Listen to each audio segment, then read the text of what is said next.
In this video, I'll show you how to change an image in Yoast SEO so that the right picture appears when your content is shared on social media, attracting more views and engagement.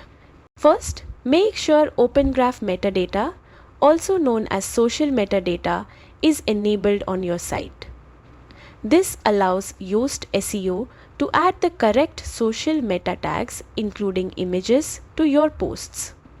To check, go to Yoast SEO in your WordPress dashboard, then head to Settings and Site Features. Make sure the social sharing option is turned on. Next, open the post or page you want to edit. In the classic editor, scroll down to the Yoast SEO meta box.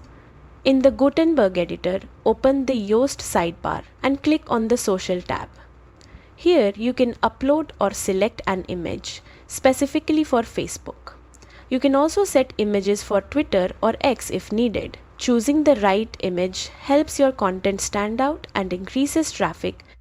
Finally, save or update your post to apply the changes.